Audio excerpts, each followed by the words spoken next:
కూర్చోవాలి దేవుని ముందు. దేవా, ఏం జరుగుతుంది నా ఇంట్లో? ఎందుకు నా ఇంట్లో సమాధానం లేదు?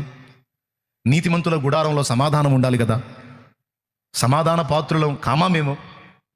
చెప్పు నాయన, నా పాపమా, నా భార్య పాపమా, నా పాపమా, నా భర్త పాపమా?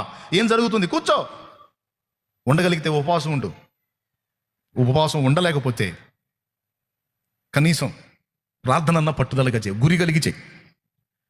ఏదైతే విషయం ముందు పెట్టుకున్నావో దాని గురించి అడుగును దేవుణ్ణి. మరి అడుగుపోయినాక మళ్ళీ చెంచలం కలిగిస్తాడు వాడు, రకరకాల విషయాలు, వేరే ఆలోచనలు. అట్లా కాదు. దావీదు గొలియాతుని గురి చూసి ఒకే రాయితో కొట్టినట్టు ఒకే అంశాన్ని పట్టుకొని కూర్చో. దాని సంగతి తేలిందాక ఇంకో అంశానికి పోవద్దు. అర్థమైందని చెప్పింది. ఒకే అంశం పట్టుకొని కూర్చో, దాని సంగతి తేలిందాక ఇంకో దానికి పోవద్దు. లేదా మరి అన్ని కలిపి చేయాలి కదా అన్నయ్య అంటే, సరే ఎర్లీ మార్నింగ్ లేవుతావుగా, కొట్టు, అన్ని కలిపి కొట్టు. ఎర్లీ మార్నింగ్ రెగ్యులర్గా నువ్వు చేసే ప్రార్థనలు ఉంటాయి కదా, ఉదయం సాయంత్రం రెగ్యులర్గా చేసే ప్రార్థనలు ఉంటాయి కదా, అందులో నువ్వు అన్ని అడుగు. అయిపోయిందా? ఆయన అడిగేసావా? దేవునికి అన్ని అంశాలు చెప్పావు కదా, అవి పక్కన పెట్టి ఇవన్నీ అయిపోయినాయి కదా ప్రభా అని పొద్దున సాయంత్రం రెగ్యులర్ ప్రార్థన నువ్వు చేసావు అన్ని అంశాలు.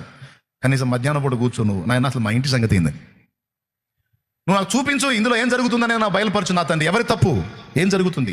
నా ఇల్లు ఎందుకు ఇట్లా శాపగ్రస్తం అవుతుంది? మా బుద్ధిహీనత, లేకపోతే ఏదైనా తాంత్రిక విద్య జరిగిందా, మాంత్రిక ప్రయోగం ఏమైనా జరిగిందా, డెవిల్ ఎఫెక్ట్ ఏమైనా పనిచేస్తుందా? ఎందుకు మేము ఇలా బలహీన పడిపోయాం? ఒకవేళ మంత్ర ప్రయోగాలు జరిగితే నీ బిడ్డలంగా మేము ఉన్నాం, మా మీద అవి పారవు కదా. సో వాటి గురించి భయం లేదు. ఎవడు ఏ ప్రయోగం చేసినా వాడే చేస్తాడు, మాకే భయం లేదు. కానీ మేము కొనకొచ్చుకునే ఏమైనా ఉన్నాయా? మా బుద్ధిహీనమైన పాపాల ద్వారా, మా వెర్రిమొరి క్రియల ద్వారా మేము తెచ్చుకున్న దరిద్రాలు ఏమైనా ఉన్నాయా? మాకు బయలుపరచుతాను. దేవుని ముందుకు వచ్చు. ఖచ్చితంగా అది అవుననో కాదనో నీకు దేవుడు స్పష్టపరుస్తాడు. స్పష్టత వచ్చిందాక నువ్వు లేవద్దు, ప్రార్థన మానొద్దు. అదే అంశం కోసం నువ్వు ప్రేర్ చేయాలి. ఉద్యోగ ప్రయత్నంలో ఉన్నావు, ఉదయం సాయంత్రం రెగ్యులర్గా నువ్వు చేసే ప్రార్థనలు నువ్వు చేస్తావు. ఒక టైంని దానికి కేటాయించి అచ్చంగా అదే అంశం కోసం ప్రార్థన చేయాలి. ఉద్యోగం నాకు